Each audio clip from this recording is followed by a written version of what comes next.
당선된 지 사흘 만에 조국 전 조국혁신당 대표가 공개 활동에 나섰고 국민의힘 의석을 반 이상 줄여야 한다. 그게 저의 목표라고 말했습니다. 보도에 따르면 조 전 대표는 김어준 씨 유튜브 방송에 출연해 내년 6월 지방선거 또는 국회의원 보궐선거 출마 의사를 밝히고 이재명 정부 성공과 국민의힘 심판을 강조했습니다.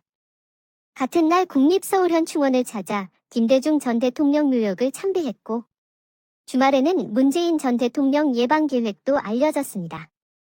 한편 정치권 일각에서는 사면 이후에 이 같은 행보에 대해 강한 비판이 이어졌습니다. 또 더불어민주당은 함께 사면 복권된 최강욱 전 의원을 당 교육연수원장으로 임명했습니다. 나라지킴이 TV는 이번 사안을 3가지 질문으로 보겠습니다. 첫째, 사면 취지와 첫 메시지의 방향이 맞았는가? 사면 직후라면 최소한 국민 앞에 설득과 책임의 언어가 먼저 나와야 합니다.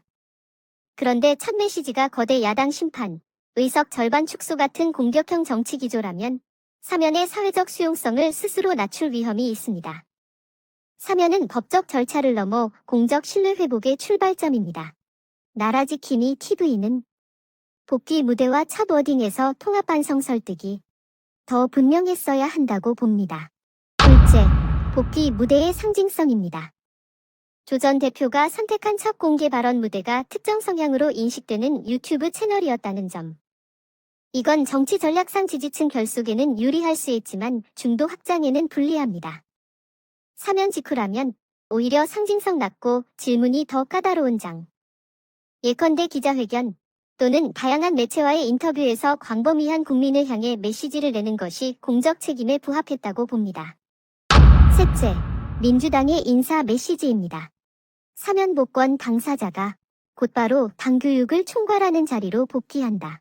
이건 청년층이 민감하게 보는 공정책임의 감각과 어긋나 보일 수 있습니다. 특히 당원 교육은 정치적 윤리의 바로미터로 읽히는 영역입니다. 나라지킴이 TV는 이 부분이 향후 도덕성인적 쇄신과 배치되는 신호로 해석될 소지가 있다고 우려합니다. 2030 정서 사과를 몇 번 한다고 마음을 열겠느냐는 취지의 인식이 전해졌는데 바로 그래서 더 필요한 게 행동으로 보이는 책임감입니다. 말이 아니라 행동의 변화가 젊은 층의 판단을 바꿉니다. 정치 프레임 선택 차별화 않겠다는 말은 내부 결속에는 좋지만 정책 경쟁 개혁 의제를 전면에 세우지 않으면 결국 진영 동원 정치로 읽힐 가능성이 큽니다. 사면 직후일수록 정책과 성과로 승부하는 게 공적 설득에 유리합니다. 국민 통합 관점 사면은 사회적 피로도를 줄이기 위한 장치일 수 있는데 초반부터 강대강 프레임으로 가면 통합의 공간이 더 좁아집니다. 나라지킴이 TV는 여기서 정치적 절제가 필요하다고 봅니다. 물론 조 전 대표 본인도 정치적 신념과 계획이 있을 겁니다. 다만 공인이라면 대의의 시선을 먼저 두어야 하고 사면 직후일수록 국민 눈높이가 더 엄격하다는 점을 잊지 않아야 합니다. 여러분은 어떻게 보십니까? 사면 직후 정쟁 강화 신호가 적절했다고 보시나요? 아니면 통합과 책임의 메시지가 먼저였어야 했다고 보시나요? 나라지킴이 TV는 팩트에 근거한 엄정한 시각으로 계속 확인하겠습니다.